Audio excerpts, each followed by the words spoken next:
Good day everyone. For today's video, we will learn more about rational numbers. So what are the objectives for today's discussion? At the end of the period, the learners are able to, number 1, reduce a given rational number in lowest terms. Number 2, convert rational numbers to decimals and vice versa. And number 3, order rational numbers. As a review, rational numbers are numbers that can be expressed as the quotient of a fraction a over b, where a is an integer and b is a non-zero integer. So dito yung b natin, hindi siya dapat maging 0 because division by 0 is undefined. So what are the examples of rational numbers? Rational numbers include positive and negative fractions as well as whole numbers. Why kasama ang whole numbers? Because whole numbers can be written as fraction form. So these are examples of rational numbers. We have 3 over 5. We have 1 and 4 over 7. Negative 3 halves. Negative 7 over 4. 8, 0, and 1 half. So first subtopic natin is finding the lowest term of a fraction. So a fraction is in lowest terms or simplest form when the numerator and the denominator have no common factors other than 1. So magbigay tayo ng mga examples ng mga fractions in the lowest term and fractions not in the lowest term. So these are examples of fractions in the lowest term. We have 3/5, negative 7 over 4, and 1 half. So bakit nasa lowest term sila? Simply because yung numerator and denominator niya, like for example in 3 over 5, 3 and 5, yung kanyang mga numbers, wala nang pwede pang numbers na pwedeng ipang-divide kay 3 at 5 other than 1. So again, wala nang common factors other than 1. So same is true dun kay 7 and 4. So wala na siyang pwedeng ipang-divide, kaya it is already in the lowest term. Okay, so last we have 1 half. 1 half is also in the lowest term. So examples of fractions in the lowest term, we have 10 over 25. Why? Because si 10 over 25, si 10 at 25, meron pang number na pwedeng ipang-divide sa kanya. Like for example, 5. So other than 1, meron pa siyang other common factors or greatest common factor. That's why the fraction is not in the lowest term. 36 over 24 is also not in the lowest term because we can still divide it by 2. Pwede rin ng 4, pwede rin ng ibang mga numbers other than 1. Okay, that's why 36 over 24 is not in the lowest term. So, ganun din si negative 4 over 8. Now, the question is, paano ba tayo mag-reduce ng fraction or rational number to lowest terms? Okay, these are the steps to reduce a fraction to lowest terms. First step, you have to find the greatest common divisor or the GCD. In other textbooks, ang tawag natin dito ay greatest common factor or GCF. Okay, number 2, we have to divide the numerator and the denominator by the greatest common divisor. And then number 3, write the fraction in the simplest form. So meron ako dito mga examples. Let us reduce the following fractions in the lowest terms. So meron akong 4 examples here. Solve natin. Okay, first example, we have 10 over 25. First, you have to think of ano ba yung kanyang GCD or GCF. So ano ba yung number na pwede nating ipang-divide both kay 10 at saka kay 25. So if your answer is 5, you are correct. Ayan, so di-divide natin ang 10 and 25 by the greatest common divisor which is 5.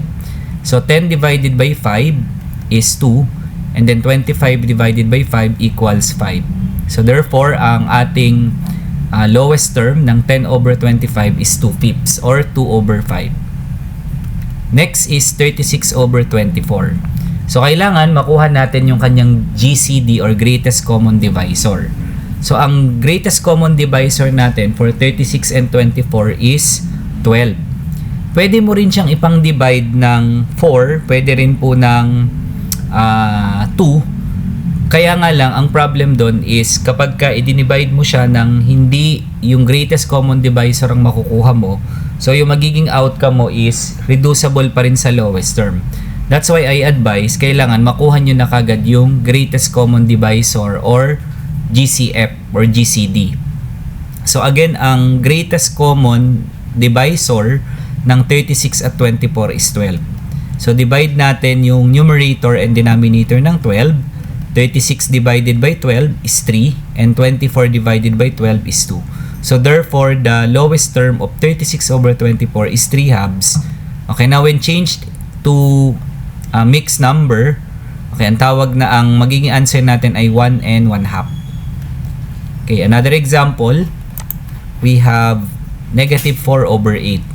So ano ba ang GCD ng 4 and 8? Pwede rin ng 2, kaso nga lang hindi yun ang kanyang GCD or greatest common divisor. So ang best answer natin here is 4.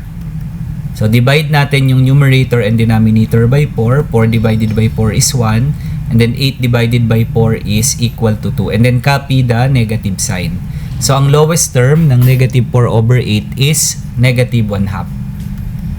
Okay, another example, we have negative 48 over 64. So think of the greatest common divisor or GCF ng ating numerator and the denominator. So maraming pwedeng common factor pero kailangan makuha mo na yung greatest common divisor. So we have 16 as our greatest common divisor. 48 divided by 16 is equal to 3. And 64 divided by 16 equals 4. Therefore, ang lowest term ng ating fraction ay negative 3 over 4. Okay, for your seat work, you may try the following. So pwedeng i-pause ninyo yung ating video and sagutan ito on a sheet of paper. Okay, next, let's convert fractions or rational numbers to decimals. So ito yung rule natin sa pag-convert ng fractions to decimals. To convert a rational number to a decimal, divide the numerator by the denominator. This result can either be a terminating decimal or a repeating decimal. Okay, so meron tayong mga examples dito. I have 5 examples. Try natin na i-convert yung mga rational numbers na to in decimals. Okay, unahin natin si 1 half. So 1 half class means 1 divided by 2. So isusulat natin siya using this notation, yung ginagamit natin sa long division. So yung numerator mo which is 1, yun yung mapupunta sa ating yun nasa loob ng ating division symbol or that will serve as our dividend. And then yung denominator na 2 naman, yun yung magiging ating divisor. Okay, since wala tayong makukuhang 2 from 1, so kukunin natin yung kanyang decimal, nasa dulo yung kanyang decimal, and then itataas lang natin and add 0. Now, ilang 2's ang makukuha natin kay 10? Of course, that's 5. And then 5 times 2 equals 10. Now, subtract 10 minus 10 is equal to 0. Remember that 0.5 is the same as 0.5. Therefore, 1 half equals 0.5 or 5 tenths. Okay, let's have another example. Suppose we have 3/4. Paano natin to i-change in decimals? 3/4 means 3 divided by 4. So, 3 ang ating magiging dividend. Yun yung mapupunta sa loob ng ating division symbol. And then the denominator 4, that will be our divisor. So, yun yung mapupunta sa labas. Since wala tayong 4 na, walang 4 na makukuha kay 3, okay, so kukunin natin yung kanyang decimal, nasa last, nasa dulo, and then taas natin, and then add another 0 sa ating dividend. So, ilang 4 ang makukuha kay 30? Of course, that's 7. Kung kabisado ang multiplication table, ano? 7 times 4 is equal to 28. So, subtract. 30 minus 28 is equal to 2. Okay, so I think pwede pa natin i-continue yung ating division process. So, add again 0 and bring down another 0. So, ilang 4 ang makukuha natin kay 20? Of course, that's 5. 5 times 4 is equal to 20. Subtract natin 20 minus 20, that's equal to 0. Therefore, 3 over 4 or 3/4 equals 0.75 or 0.75. Clear? Okay, ang tawag natin sa mga decimals na to ay terminating decimals. Terminating decimal kasi meron silang end or meron silang hangganan. Okay, another example. Let's change to decimal 1/3 or 1/3. So 1/3 means 1 divided by 3. So ibig sabihin yan 1 divided by 3. So 1 is our dividend and 3 is the divisor. Okay, dahil wala tayo makukuhang 3 kay 1, so lagay natin decimal point and then taas natin, add another 0. Now ilang 3 makukuha kay 10? Of course, 3 yun. Ano? So 3 times 3 equals 9. 10 minus 9, that is equal to 1. Okay, so try natin na i-continue yung ating division process. So add another 0 and then bring down 0. Okay, so kung mapapansin niyo parang merong nauulit na digits dun sa ating quotient, ano? So of course, ilang 3 ang makukuha kay 10? That's 3. 3 times 3 is equal to 9 and then subtract. Okay, so ito ay magiging 1. So dito magiging repeating na yung ating mga digits. So therefore, isusulat natin siya into this manner. 1/3 equals 0.3333. And then maglalagay tayo ng 3 dots. Ang tawag natin dito ay ellipsis, no? This indicates na yung decimal natin ay repeating. Pwede rin natin class na isulat ito into 0.3 and then lalagyan mo siya ng bar dun sa may taas nung digit. Ibig sabihin nung bar na yon, yung digit na yon ang mauulit. Again, ang tawag natin dito ay repeating decimal. Let's have another example. Number 4, we have negative 5 and 2/3. So for negative 5 and 2/3, wag mo nang pansinin yung whole number part. Ang convert lang natin muna is yung 2/3, yung fractional part. So 2/3 means 2 divided by 3. So that is 2 divided by 3. Okay, so dahil wala tayong 3 na makukuha kay 2, so lagay natin yung decimal point, then iakyat natin doon. Then add 0. So ilang 3 na ang makukuha kay 20? Of course, so alam ng lahat yan na dapat 6. So 6 times 3 equals 18. So subtract natin. 20 minus 18 is equal to 2. And then add again 0. And then bring down 0. So dito mapapansin din natin na umuulit na rin yung mga numbers. Kasi ilang 3 ang makukuha kay 20, so that's still 6. 6 times 3, that's equal to 18. And then subtract 20 minus 18, that's equal to 2. So dahil nauulit na siya, we can say that 2/3 is a repeating decimal also. That's 0.66666 and so on. Kaso nga lang, meron tayo ditong whole number part. So, kailangan natin i-consider si negative 5. So, therefore, negative 5 and 2/3, that's equal to negative 5.66666. Pwede rin natin siyang isulat in this form na gumamit tayo ng bar. Dahil 6 lang yung naulit, yung bar hanggang doon lang sa digit na 6. Okay, so again, ang tawag naman natin dito ay repeating decimals. Okay, let's have our last example. Change natin ito in decimals. We have 5/2 or 5 halves. So in 5/2, this means 5 divided by 2. So 5 ang magiging dividend natin and then 2 yung ating magiging divisor. So dito pwede naman tayong makakuha ng 2 from 5. So ilan yung makukuha natin? That's 2, ano? 2 times 2, that's equal to 4. And then subtract 5 minus 4 is equal to 1. Okay, so hindi natin tatapusin yung division process natin dito. Iko-continue lang natin yung ating division. So put the decimal point sa dulo and then akyat natin and add 0. After that, bring down natin si 0. So ilang 2 ang makukuha kay 10? Okay, of course, that's 5. 5 times 2 is equal to 10. And then 10 minus 10, that's equal to 0. So therefore, 5 halves is equal to 2.5. So for your practice test, try to change the following in decimals. Pwede nyo i-pause yung ating video and then sagutan to in another sheet of paper. Okay, now, kanina, nag-change tayo ng rational numbers or fractions to decimals. What if kabaligtaran naman yung gagawin natin? So, conversion of decimals to rational numbers. So, ito yung mga rules natin.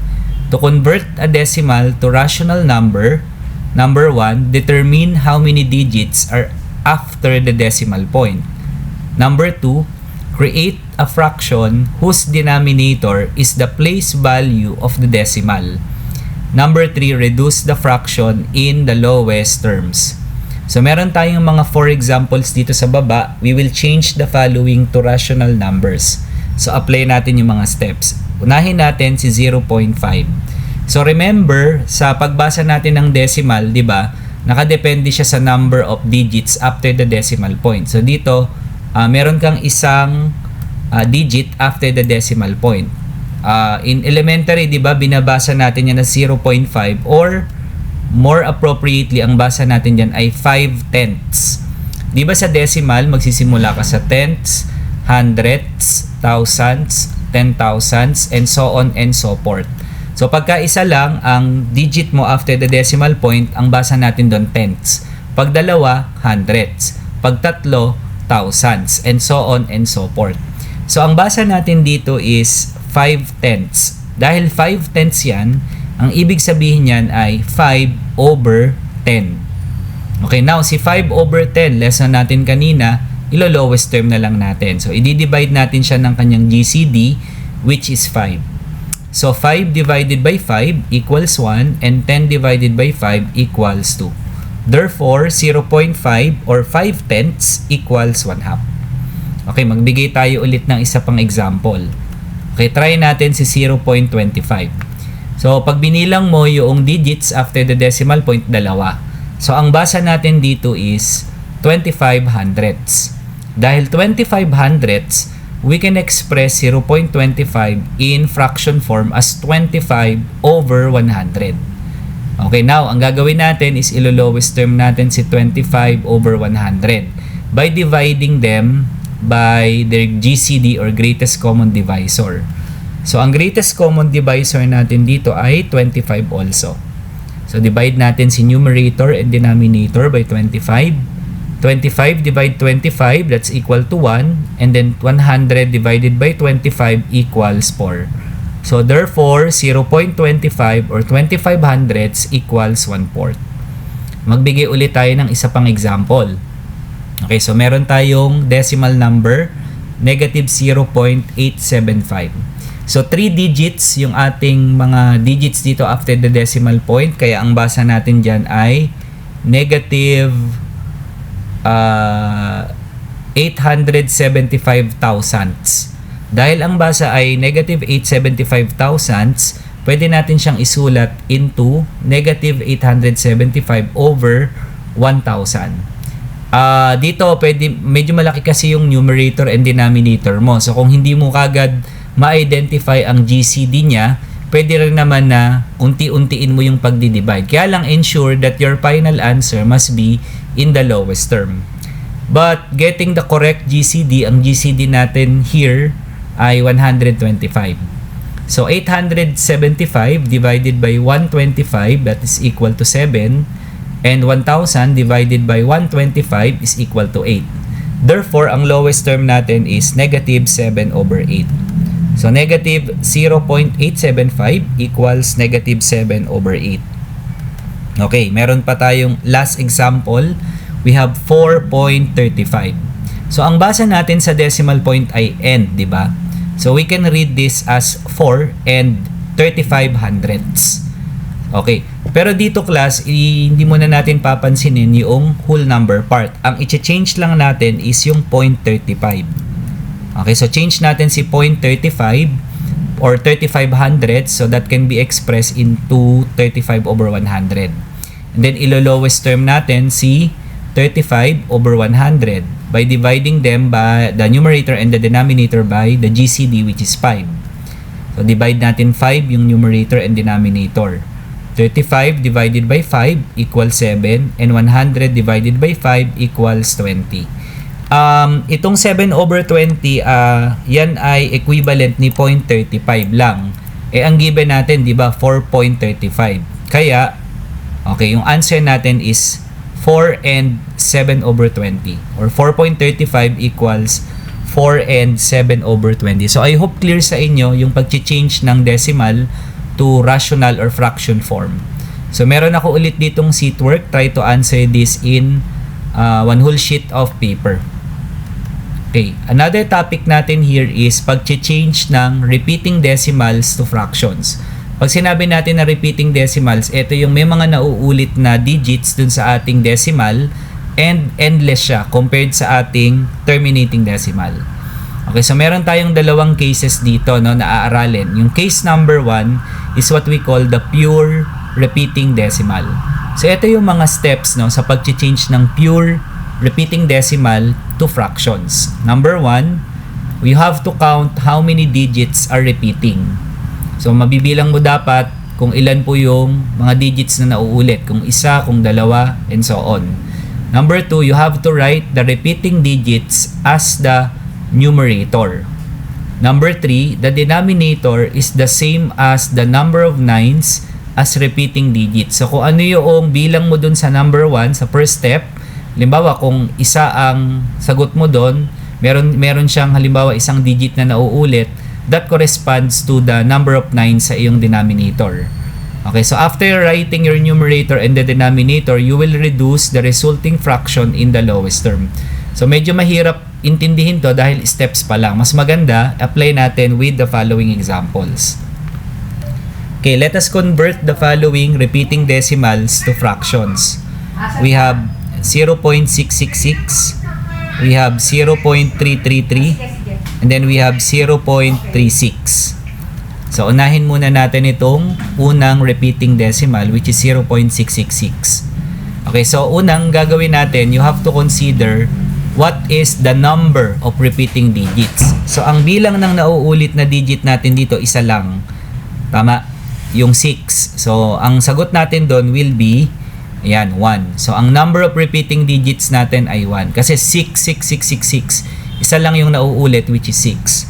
Okay, so kapag ang tinanong naman, ano yung repeating digit? Ano yung digit na nauulit? So, yung answer natin dito ay 6. Okay? Now, dun sa steps natin, yung repeating digit, yun yung ating magiging numerator. So, lalagay natin 6 all over. Ano na ngayon yung ating magiging denominator? According to the steps a while ago, okay, yung denominator natin is yung bilang ng repeating digits, which corresponds to 9. So, dahil isa lang ang repeating digit natin, ang ibig sabihin nun, isang 9 lang ang ilalagay natin dun sa ating denominator. Clear? Okay, so the resulting fraction is 6 over 9. Now, i-lowest term natin si 6 over 9. So, i-divide natin siya ng kanilang GCD, which is equal to 3. So, 6 divided by 3 is equal to 2, and 9 divided by 3 is equal to 3. Therefore, 0.666 and so on is equal to 2 over 3. So, kahit i-check nyo sa inyong calculator, 2 divided by 3, ang lalabas dyan ay 0.66666 and so on. Sometimes, yung calculator nyo, i-display niya ay yung dulo 7. Kasi nga, nag-round off siya kagad dahil hindi kakasya yung digits dun sa kanyang display. So, another example, we have 0.33333 and so on. So, bilangin ulit natin yung repeating digits. So, what is the number of repeating digits in our problem? Dahil 3333333 siya, ang number of repeating digits natin ay 1. Kasi nga, 3 lang yung naulit. Yung digit na 3 lang yung naulit. Kaya 1 lang ang kanyang repeating digits. Okay, pero kapag ang tinanong, ano yung repeating digit? Ang repeating digit natin is 3. Okay, balikan natin. Yung repeating digit, yun yung ating magiging numerator. Over, yung denominator ay nakadepende dun sa number of repeating digits natin. Kung ilan po yung nakalagay dito, yun po yung bilang ng 9 na ilalagay mo doon sa denominator. Okay, dahil ang number of repeating digits natin ay 1, ang ibig sabihin nun, isang 9 lang ang ilalagay mo dun sa iyong denominator. So therefore, this will become 3 over 9. And 3 over 9, pag nilowest term natin, divide natin siya ng kanyang GCD. 3 divided by 3 is equal to 1, and then 9 divided by 3 is equal to 3. Ang sagot natin is 1/3. Okay, clear? Let's have another example. Okay, so change natin to fraction yung 0.36. So, ano yung mapapansin nyo dito sa mga digits natin? Yung bar niya ay Okay, kasama si 3 at saka si 6. So, ibig sabihin yan, pag sinulat natin siya, that is 0.3636363636. So, ano ang number of repeating digits ng ating given? So, yung number of repeating digits niya will become 2. Kasi nga, 3 at saka 6 yung nauulit. Kaya, number of repeating digits natin ay 2. Okay? Pero kapag ang tinatanong ay, ano yung mga repeating digits? Ang repeating digits natin ay 36. So, again, anong gamit niyan? Yung repeating digit na 36, yun ang ating magiging numerator. And then, yung denominator natin nakadepende sa number of repeating digits. Dahil dalawa ang nakalagay natin na number of repeating digits, ibig sabihin nun class, dalawang 9 ang ilalagay mo sa iyong denominator. So the resulting fraction is 36 over 99. Okay, so yung last step na gagawin na lang natin is i-change na lang natin siya in the lowest term. So we have 36 over 99, i-divide natin siya ng 9. 36 divided by 9 equals 4 and 99 divided by 9 equals 11. So ang answer natin ay 4 over 11. So I hope clear sa inyo yung case number 1, which is changing pure repeating decimal to fraction. So meron ulit tayo ditong seat work. You may pause our video and then answer this on one whole sheet of paper. Okay, another subtopic here is changing repeating decimals to fractions, case number 2. Sa case number 2, mixed siya. Ibig sabihin ng mixed, yung repeating digit meron kasamang non-repeating. So non-repeating yung after the decimal point and then yung dulo ay may repeating numbers. Okay, these are the steps. Okay, number 1, write the decimal without the dot. Okay, babasahin ko na lang. Number 2, subtract the part before the repeating. Then the result is the numerator. Number 3, okay, the denominator. For each repeating digit, use 9. For each non-repeating digit, use 0. So, yun yung magiging basis natin sa pagkuha ng ating denominator. So, ulitin ko, yung number of repeating digits, okay, yun po yung bilang ng 9. Yung number of non-repeating digits, yun naman yung bilang ng 0 doon sa ating denominator. Then after that, you need to reduce the given fraction in the lowest term. So, medyo mahirap intindihin yung steps nang hindi natin ina-apply sa mga examples. So, apply natin. Okay, let us convert the following repeating decimals to fractions. So, ito na yung case number 2. Bakit siya case number 2? Kasi nga, meron siyang digit na naulit. Like for example, in number 1, we have 33333. And then, meron ding hindi naulit such as 1, 2. So, ito yung tinatawag natin na case 2 na mixed. Hindi siya pure repeating decimal. Okay, another example dito si number 2. So dito pagka in-expand natin to, that's 0.1666666. So yung 6 yung repeating and then yung 1 yung non-repeating. Okay? Ganon din sa numbers 3 and number 4. Okay, so apply natin yung mga steps para maunawaan.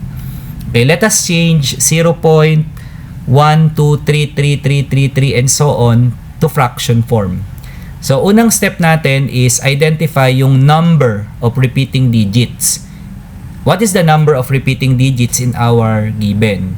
So, dahil ang nauulit lang ay 3, okay, ang number of repeating digits natin ay 1. And that is 3. Tama?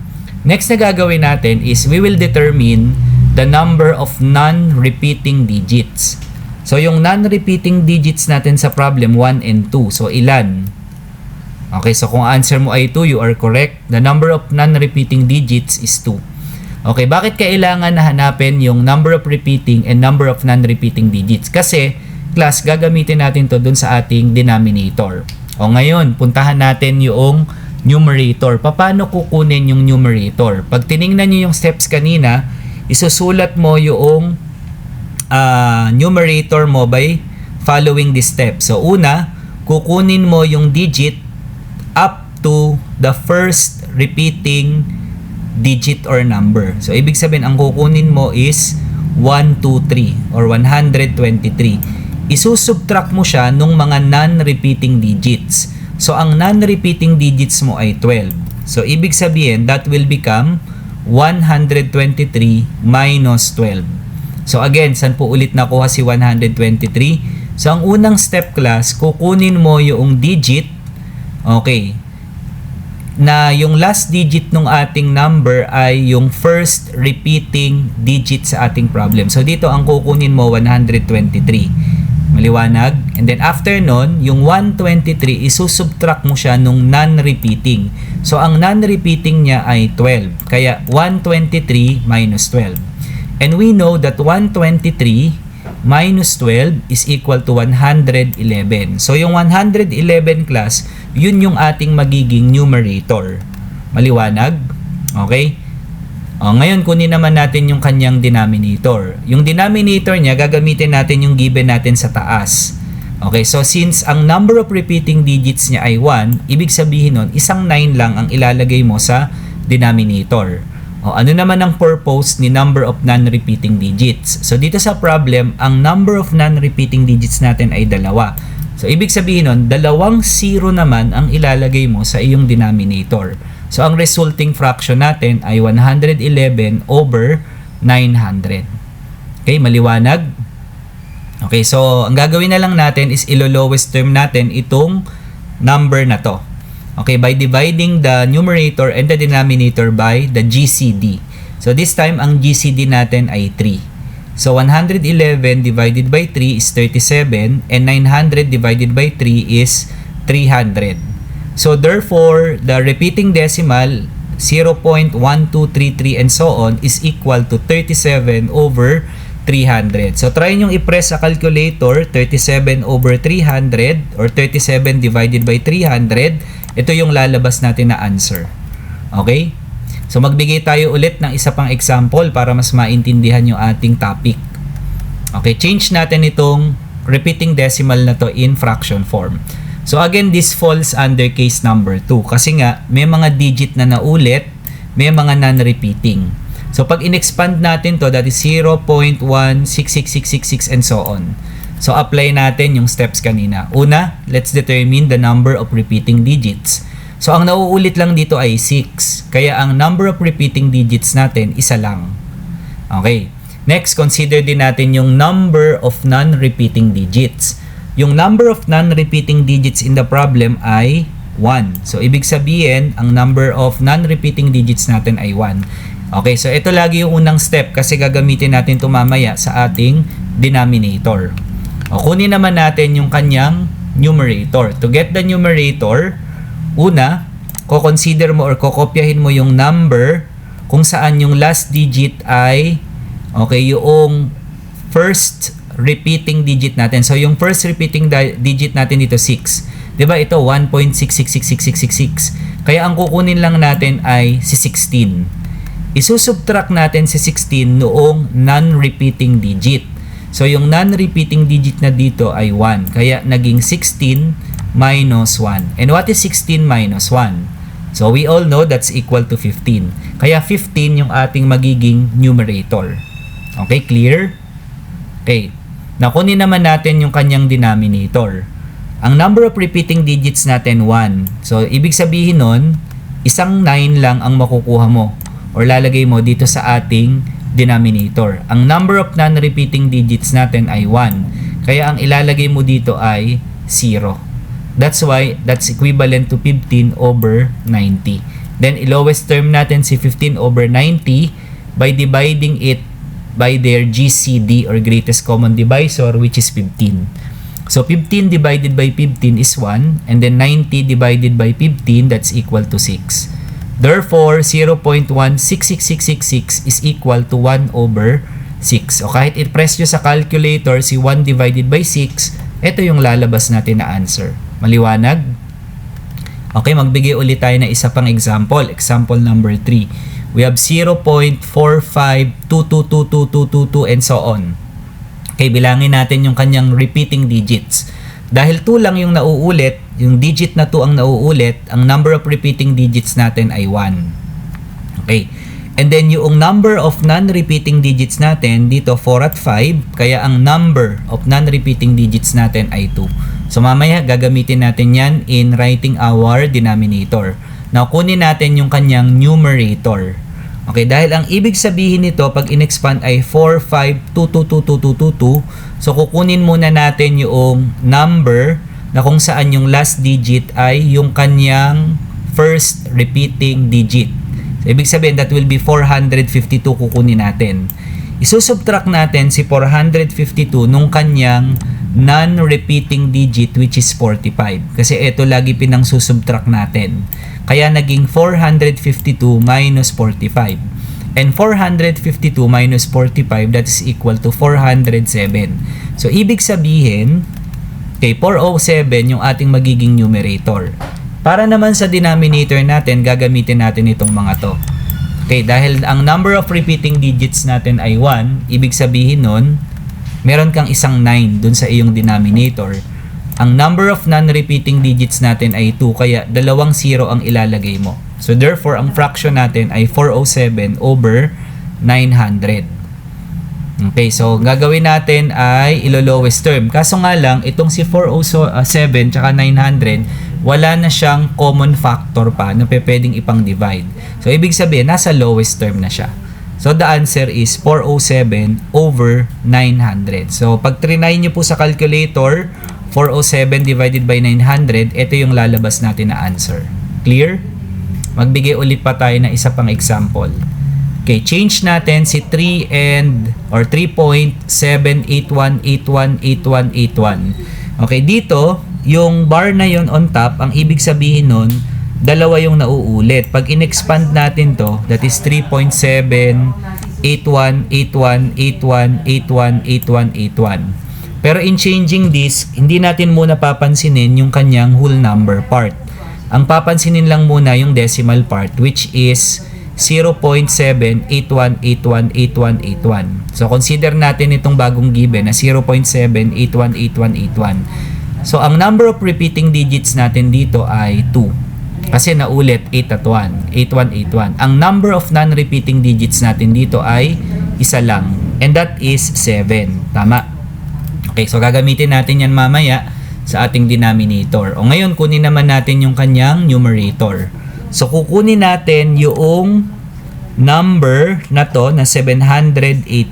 Kukunin natin yung first set of repeating digits which is 81. Kaya magiging 781 subtracted by the non-repeating digit which is 7. Kaya 781 minus 7, that is equal to 774. So eto class yung ating magiging numerator over kayong denominator natin, magbe-base tayo dun sa number of repeating and non-repeating digits. Dahil meron kang dalawang repeating digits, ibig sabihin nun dalawang 9. And then meron kang isang non-repeating, meron kang isang 0. Kaya ang denominator natin ay 990 or 990. Okay, so ngayon ilo-lowest term na natin to by dividing the numerator and the denominator by the GCD which is 18. So divide natin, 774 divided by 18 is equal to 43, and then 990 divided by 18 is equal to 55. Ngayon, itong 43 over 55 ay 0.78181 lang. Eh, ang given natin, 3 point something, di ba? 3.78181. Kaya ang magiging answer natin sa problem na to is 3 and 43 over 55. Maliwanag? Okay, for your seat work, try to answer this. Okay, pwede nyo i-pause yung ating video and then sagutan to sa one whole sheet of paper. For the last topic natin, we have ordering rational numbers. Pag sinabing ordering, i-arrange natin siya either in ascending o kaya descending order. Pag sinabi natin na ascending, ang arrangement mo ay from lowest to highest. And pagka naman descending, ang arrangement mo ay from the highest to the lowest. So to order rational numbers, convert them to a common denominator, then compare their values. O magbigay tayo ng mga examples dito. So let us arrange the following in ascending order. Okay? Example number 1. We have 3/4, 2/3, 1/2. Isulat natin siya in ascending order. Ang method number 1 natin is i-change natin sila sa similar fractions. Pag sinabi natin na similar fractions, they have the same denominator. So kunin muna natin yung kanilang LCM. So ano ang LCM ng 4, 3 at saka ng 2? Okay, ibig sabihin ng LCM, yung kanyang least common multiple. So halimbawa, ano ba ang multiples ng 2? Di ba ang multiples ng 2? 2, 4, 6, 8, 10, 12, 14, 16, and so on and so forth. Si 3 naman, ang multiples niya ay 3, 6, 9, 12, 15, 18, and so on and so forth. Si 4 naman, ano ang multiples niya? 4, 8, 12, 16, 20, and so on and so forth. So, saan sila nag-common lahat? Okay, so nag-common sila sa 12. Pag ni-recite mo at sinulat yung kanilang mga multiples. So, ibig sabihin, ayan. Ang ibig sabihin, ang least common multiple ng 4, 3, at 2 ay 12. Okay, sa ibang references, pag sinabi natin na least common multiple, ito yung pinakamaliit na number na pwedeng ipang-divide ng mga given numbers na 4, 3, at saka ng 2. Okay, ngayon yung LCM, yan ang magiging ating LCD or least common denominator. So we have 3 over 4, i-change natin siya into a fraction na ang denominator ay 12.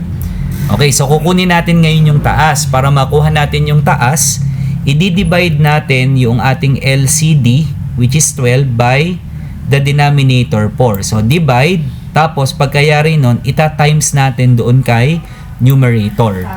So 12 divided by 4 is equal to 3. And then 3 times 3, that's equal to 9. Kaya ang equivalent ng 3/4 is 9 over 12. O, gawin ulit natin dun sa kabila. We have 2 over 3. Okay, express natin siya na into a fraction na ang denominator ay 12.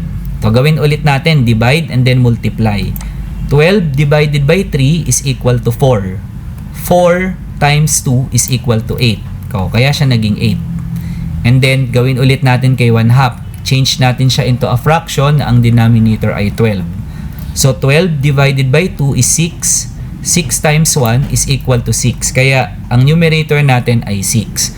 So, kapag pare-parehas na yung mga denominators ng ating mga fractions, madali na nating makikita kung alin ba ang highest, lowest doon sa ating mga given. So, base dito, ang titingnan na lang natin yung kanilang mga numerators.